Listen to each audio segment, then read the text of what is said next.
Hey guys, welcome to another session of Epic 7. Today I'm going to be doing a hero showcase video, mainly arena offense showcase for Dingo. He is not, he's not a secret. A lot of people know that he's very, very powerful. A lot of people actually do run him as a cleaver. I will give credit where credit is due. One of my guildmates and an account review I recently posted up. He does a lot of Dingo cleaving, and so obviously he inspired me to do this.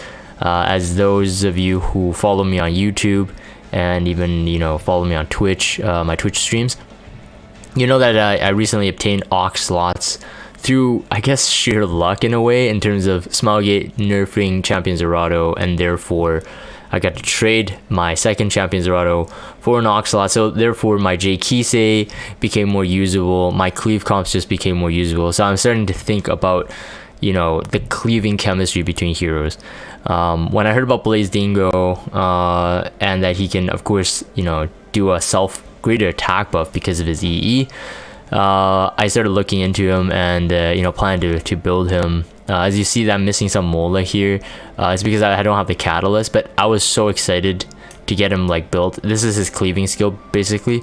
So excited to get him built that I ended up just trying out the way he is right now, as you see on screen with the stats that are shown here. But before we get into the showcase, I'll stitch together a couple montage clips. I'm pretty excited because I get to use him in not just Ox slots cleave comps, but in Basar Tenebria type of cleave comps. You guys will see in the demonstration that I paired him up with a ton of different heroes, while all being within the cleave-ish family. You'll see some interesting dynamics that I kind of realized. This of course it makes me want to build up other cleave openers, or even just cleaver damage dealers, like Pavel. I want to look into him. Elfelt, I kind of want to look into her. If I get Athletica, which I don't have her at the moment, if I get Athletica, I think it would just be a lot better. But anyways, this is my personal showcase for Dingo. Quick rundown of his skill and attributes. He is a Sagittarius Soulweaver. If you're familiar with that, that's Tamarine star sign, but he's a 4-star base, so his stats are even lower than Tamarine, meaning he's ultra squish. I mean, you could do the subtraction there on the attack. He is about 800 something attack, not even 900. Health super low at 4k, and he's a Soulweaver, so people are just what the heck, why is he so weak? His defense is actually pretty decent, which is, I think this is why it's scaling up defense on the EE, although it's still kind of a salty one. But I guess he wouldn't really have benefit from an HP percent. It would have been cool if it was crit rate. It would make him make his build a lot easier. If it was attack, even better, I guess. But because most people won't really be building him as a Soulweaver per se. The benefit is that he is self-imprinting for crit rate, so one of the best self-imprints in the game. It spares you so many rolls where you could have put it into other stuff like flat attack, crit damage, and stuff like that. So this is definitely beneficial. Obviously if I remove it, I'm not even at 100% crit rate, but you could do the math there. It looks at 84. It's pretty tough. He's already on a crit set. So people who run him with purely Oxalots CDOM, because they got the CR booster and Oxalots, they like having him with a flat attack boot, or maybe even a percent attack boot with flat attack. Although no matter how I cut it, if you get 30% attack subs with a flat attack boot, assuming T90 or I90 gear, that would always be better for him, because his base attack is way too low. It's far too low. So you want to get as much flat attack in him as possible. I opted for the speed boot, that way I can use him in different types of scenarios, not just forced with an Oxalot, a direct CR booster.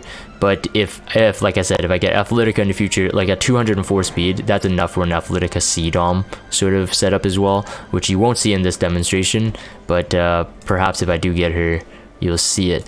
Portrait of Savior, one of his best ones, since again his EE can grant him a greater attack buff for 2 turns.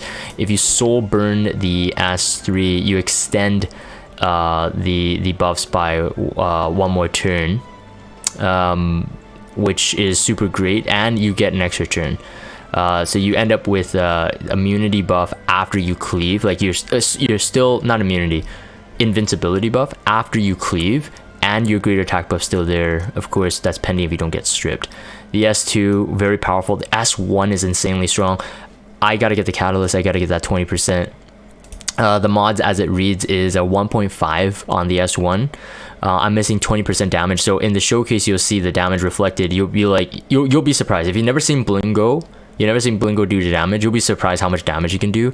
So I'm missing 20% raw damage. So whatever you guys see in the montage, just keep that in mind. All right, it's missing 20% here. So I just like I was just like peeking the tip of the iceberg, right? There's so much more on the bottom. I'm at 15%. There's still another 20% left of untouched power. Again, 1.5 times mod and a heal strength of 50% of the damage done. You heal the lowest target, lowest ally. Super good. Actually, you'll see in some of the fights, him being a healer and a damage dealer actually does benefit.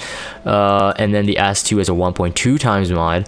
Also insanely strong because a 1.2 times mod, that's like a soul burn RB cleave. All right, that's like putting it in that perspective. So it's very strong. 30% health healing on the damage done as well, but because it's AoE, it does more targets, you heal a lot more. The S3 also does a lot of healing. I'm not really going to invest in that other 20% there. It might be good if you're using Blaze Dingo in a fight where you are not lasting the lifespan of a general cleave comp, but I don't think he needs it. I myself haven't even gotten to the cooldown, so I don't even know if I need the +3 on the cooldown. I would say if you're limited Mola and you want to build Blingo the way I'm kind of using him, S2, S1 is the priority. I wouldn't even go for the cooldown, but it's a heal strength of 200% of his self attack. Again, portrait, like I said, is one of the best ones here. Here are the stats for my gear. There's a couple of them, especially this one. I would say I rushed it just because I wanted to get the stats to showcase and, you know, to experiment. I rushed that one. In my opinion, that shouldn't be. 202 flat attack on this one. You know, usually with this would be decently salty gear. Ended up being okay. Got a low roll on the crit damage, sadly, but the attack there for his base attack, because it's 800 plus, it's about a 23% attack. So ends up being that this helmet actually ends up being scoring pretty high. Like it wouldn't score high if it was on an RB, because RB has a really high base attack. This is okay, honestly, if you're going to use him as a cleaver, because he's invincibility. You won't need the health there. Obviously, more crit damage, more crit chance, and speed, probably the three main stats you want in the chest. Even if you're going for a slower, like a attack boot style Blaze Dingo, those will be the best ones. He doesn't really need effectiveness. He doesn't need effect resistance. Again, not for cleaving. This one I'm not 90ing just because, well, you can tell there's nothing there really to 90. If it was higher flat attack, higher speed, maybe some crit rate, maybe, but it doesn't have the stats I want. It rolled a lot of flat defense. Maybe sometime transfer onto, I don't know, maybe a MRSA in the future. Something like that, but you know, who does speed set MRSA? This one actually rolled okay. It's got the high crit chance, the attack is okay, it has speed, so that's good, and it has crit damage and it's flat attack. And then this one you guys saw as well, the health is unnecessary there. If it was flat attack, it would be better. If I do put on, let's just ignore the speed set for a sec. If I do put on this, I think it was a J Kisei, yeah, it's a J Kisei boot. This would be really strong. 700 more attack with a greater attack buff. You're scaling that, and the crit damage doesn't really drop much. You'll see a lot more damage, but I'm breaking the speed set there, and I'm not into running a attack boot one. At least I don't see a need for it yet. He cuts through what you need to cut through, especially with the setup. Anyways, I'm gonna show the montage here, so hopefully you guys enjoy the video. So this is the first fight with Blaze Dingo. This one's a pretty easy one in terms of like the setup. Blaze Dingo does total of 5 hits or 5 crits. That means CDOM gets to cut quite a bit. The kill on the RB there is good, except that ideally the RB or my RB would be on immunity, so no blind. The risky part about Blaze Dingo is that his S1, the additional S1 hit, is random. So when hitting someone like a Ruel, especially on a Water's Origin, it might screw up your cleave because you might have a specific speed tune, maybe with a Singelica or something, to prevent a revive.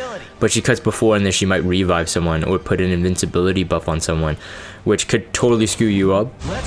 This fight is slightly scuffed. That was lucky, very, very lucky.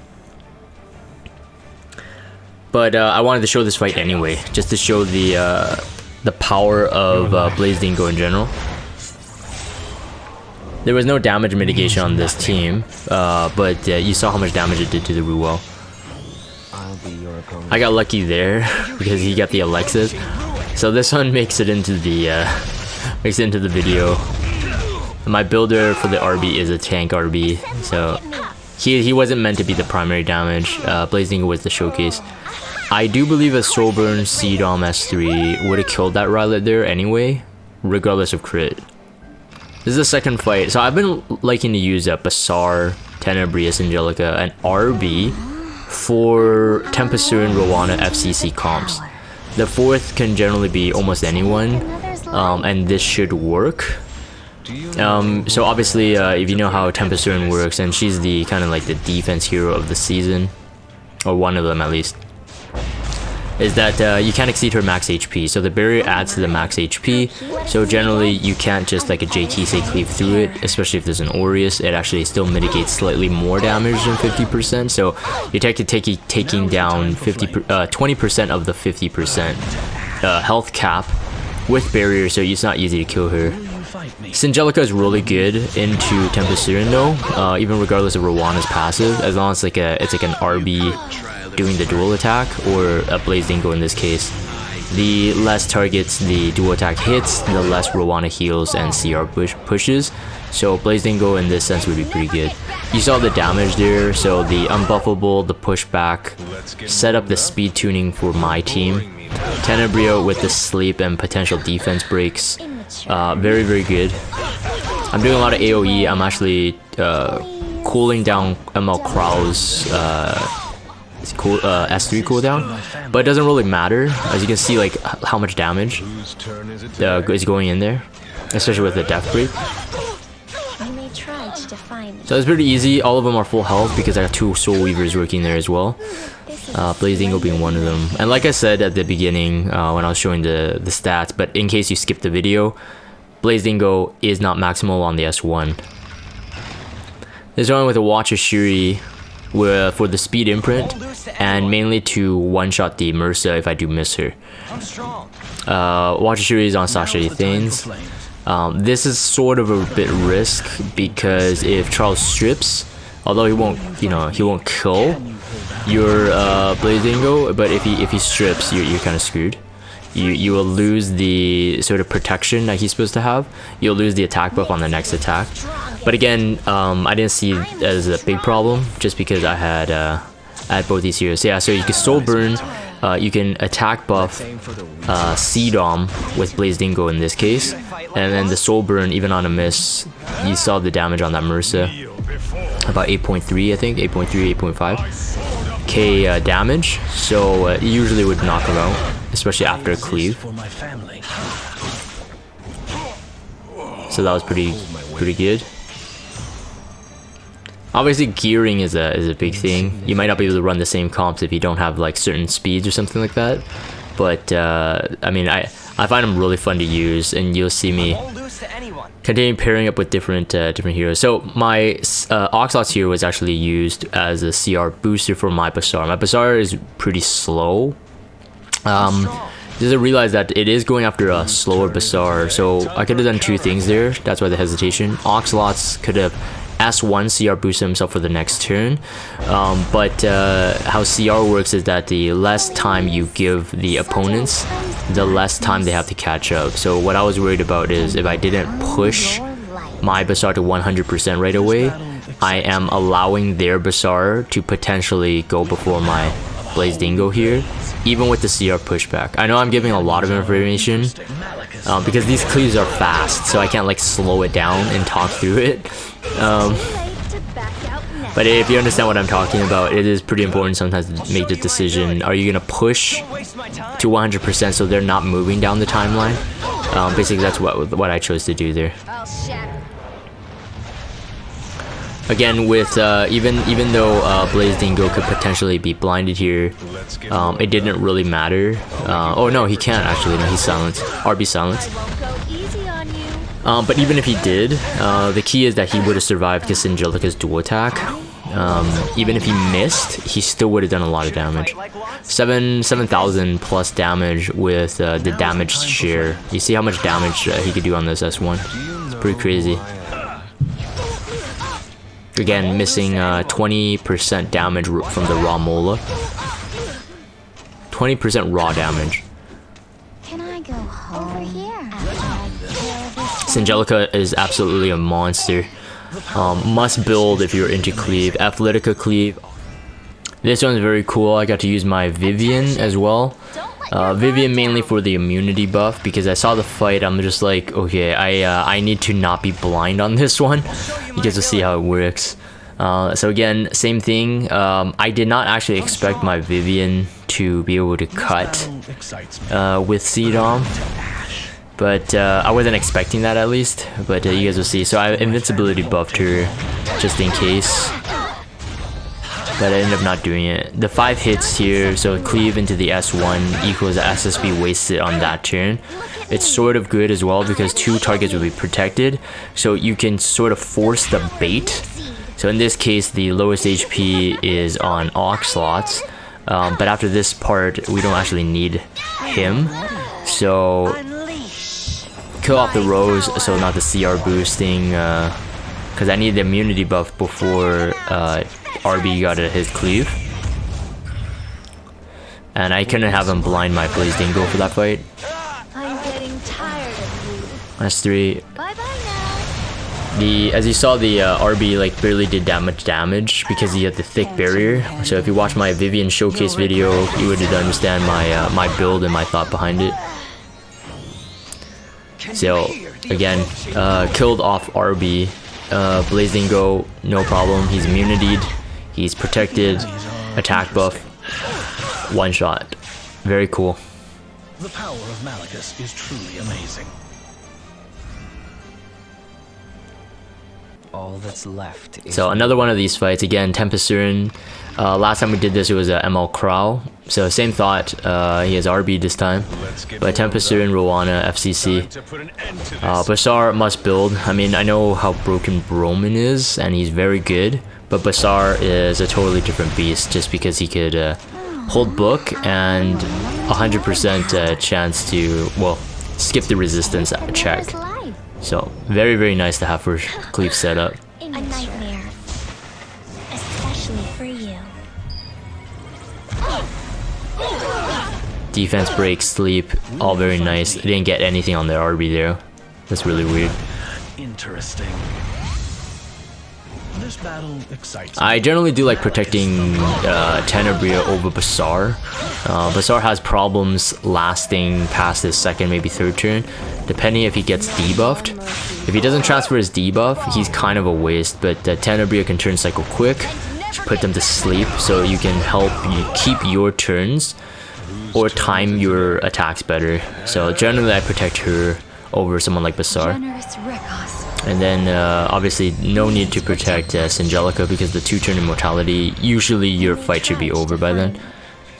Yeah, this kind of sucked. I was silenced for that 1 turn, so I couldn't do the S2, push out this, and break the skill null off Tempesturin. Now is the time for flames. But again, he's very strong. And you can see that, well, like I was talking about before when I was doing the hero intro, the double Soulweaver action here is very, very good. Him as a Soulweaver being able to heal is a big benefit. Here I was looking at whether or not I want to S3 again, but I was more worried about Tempesturin's turn cycling. Once he gets a cleave again, my cleaver, which is Broman, oh sorry, Broman, Blaze Dingo would be dead. So it was a bit too risky, so I couldn't risk it there. You may try to define And because of him being a Soulweaver, Angelica was healed to the max pretty much. creatures. Angelica as a healer herself is too hard to use, too hard to sustain, but now with Blaze Dingo, no worries about it.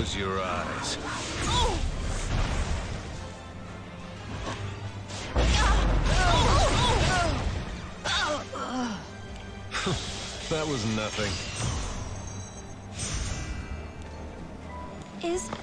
So this one was kind of interesting. I haven't seen a team like this in Champion Arena for a really long time. Pure bruiser with a Momo as a healer.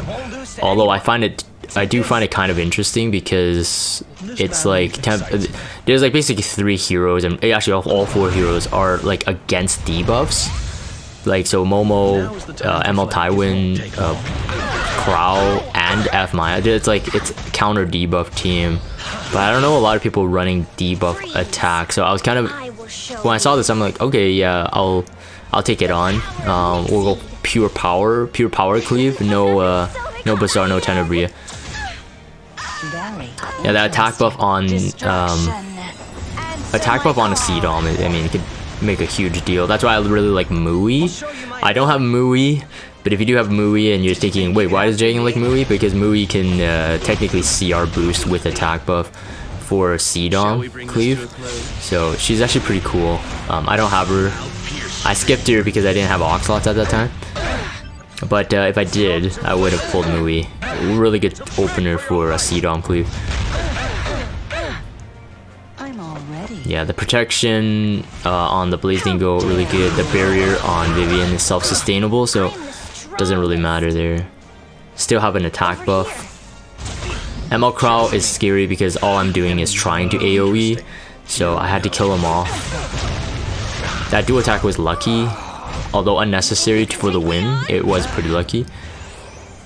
32,000 damage from F Maya, very powerful. But Vivian, C-Dom, and Blaze Dingo, all very strong single target attacks too, so F Maya doesn't really stand a chance. Especially 3-on-1.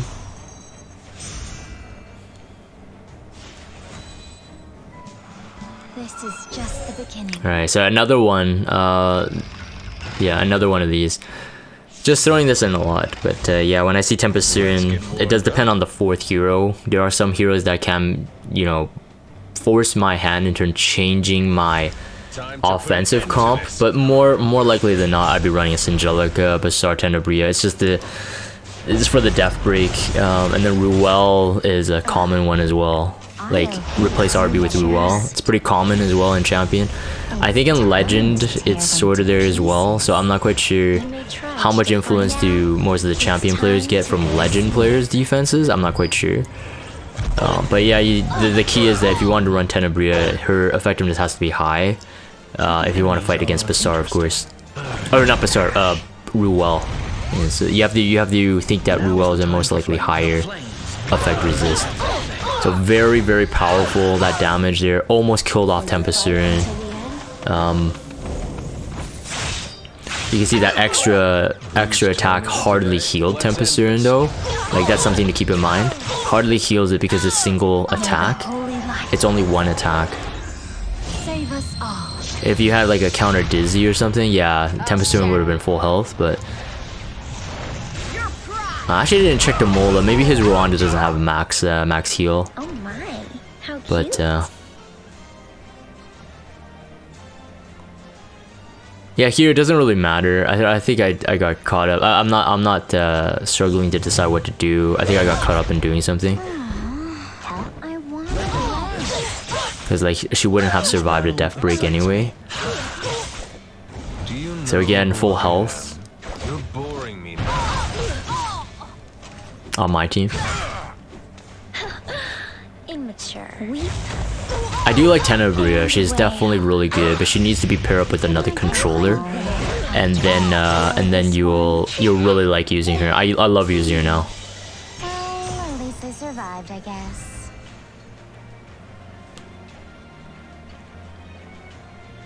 Don't put all your faith. This one was kind of fun as well. I brought my RB into this fight. No Angelica needed, at least what I thought. Because we see Celine. Celine is definitely not a meta defense hero, so it's just interesting to see. But my idea is that, you know, I would bring a Singelica here, but Singelica is kind of risky because, again, if you don't put Celine to sleep or something, you're kind of screwed.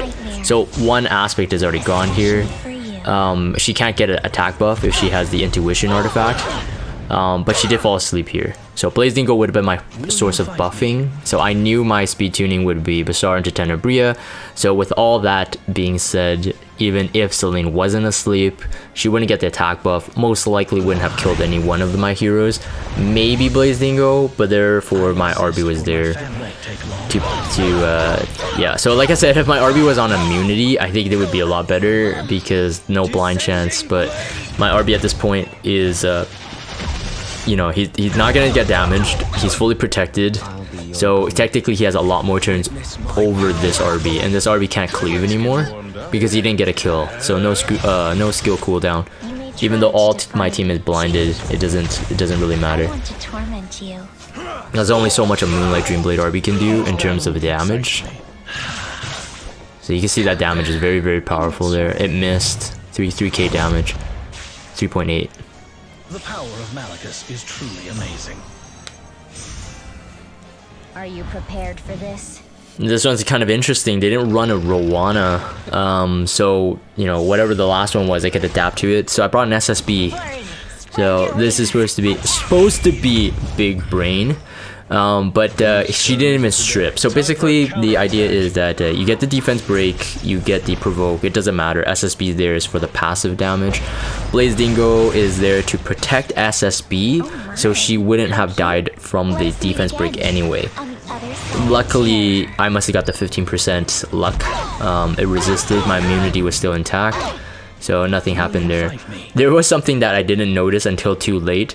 So one of the knights there have Tywin's artifact, which takes out 5 of your souls. 5 souls every time you hit that knight. Sadly, my whole team is AoE, and again, like I said, I didn't find out until later. So therefore, I couldn't cleave on that turn. You saw that. So by the time I set up the Blaze Dingo, I already ran out of souls, so I couldn't do the soul burn. So Blaze Dingo only has 1 turn invincibility, 2 turn greater attack buff, and he couldn't cleave on that 1 turn I wanted it. Good thing is, again, SSB is pretty broken against Tempest Siren, which is why people run Rowana. Totally understandable. I thought I could kill off Tempest Siren here. Oh wait, I did. Oh, weird. It must be another fight I'm thinking of. No, he's dead. Never mind. But yeah, so yeah, SSB, although resets Crow like really quick, it doesn't matter. He's death broken. He has no buffs. He can't buff. All these debuffs on him, and he's not gonna go through everyone on his first damage stack. So It's too late to back out. I was hitting the Falconer clearly because I wanted her to have low HP to kill off easier. Because Falconer clearly can get really nasty once her turn cycling and the healing goes off for passive. But you saw the damage there from Blaze Dingo, very strong. I do believe this is the last one, so Siu might. So this one, I assumed that Assassin would be faster, so actually I was gonna sacrifice my Oxlots. So my idea was Oxlots would just straight up die, and I would just 3-man, because you got Singelica, you got Bazaar, and you got Blaze Dingo. Blaze Dingo, because there's no damage mitigation, no Knight, MLK would have died anyway. Like, he would have died on like a Singelica dual attack S2 or S1 into a Blaze Dingo. So I was kind of like more surprised. Okay, he didn't really go first, so I just had to take him out the old-fashioned way. Speed buff on the Blaze Dingo here. The risk was that now Blaze Dingo could have got sniped because he would have gone next, but with the speed buff, it was just fast enough. Thankfully, just fast enough to beat that Assassin Sid. I protected Oxlot in that case because I was thinking that his turn cycling might be more important here. He saw that cleave damage. SSB is dead. Should I fight like Lots? My Oxlot unfortunately does have an crit rate neck, It's my fastest neck. It's crit rate 1. So sadly, when he goes into MLCan, it's a bit unfortunate, especially if it's a one-on-one scenario.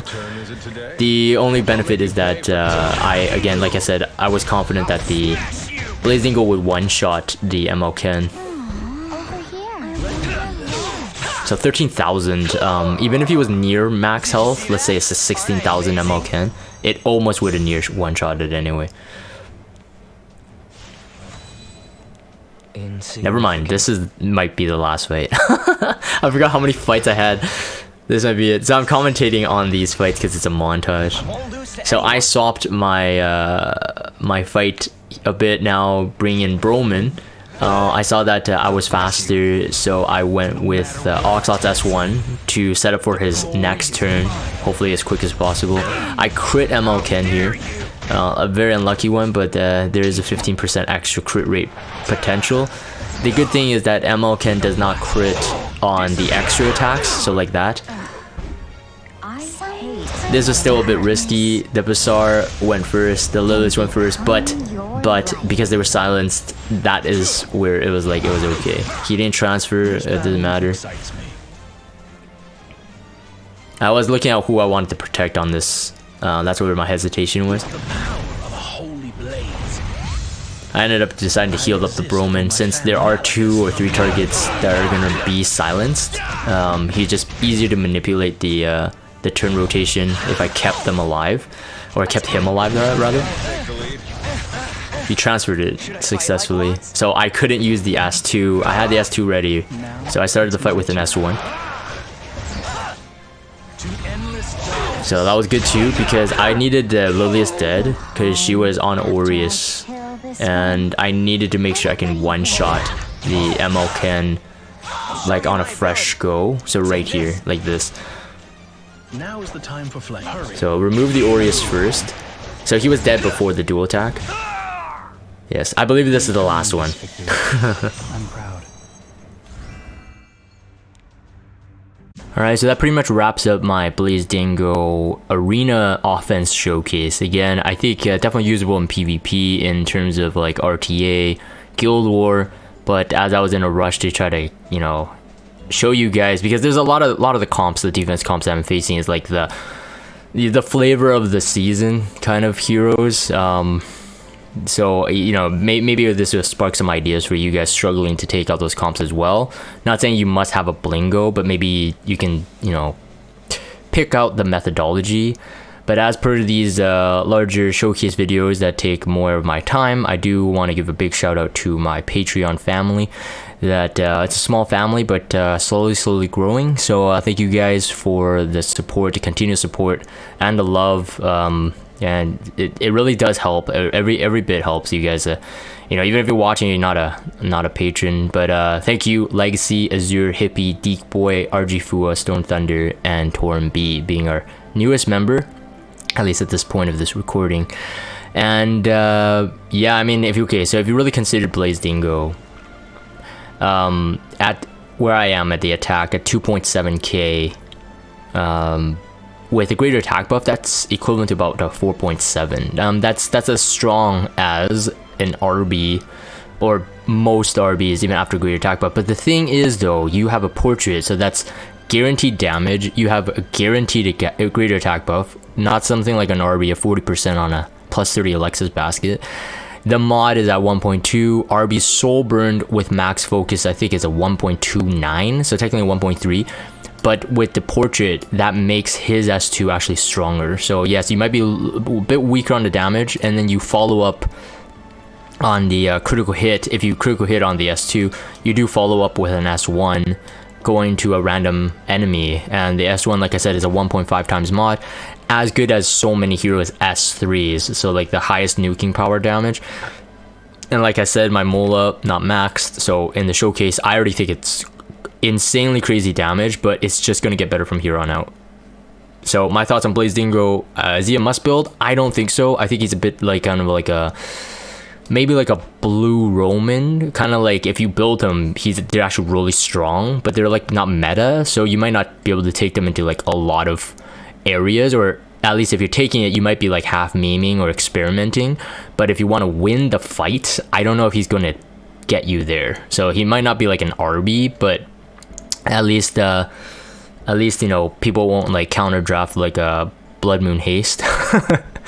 Of course he has his own flaws as well. But anyways, I'm gonna end this for the video recording. If you guys have Discord, check out the Discord server. Follow me on Twitter, subscribe to YouTube if you haven't. As always, thank you guys for watching, and I will see you guys next time.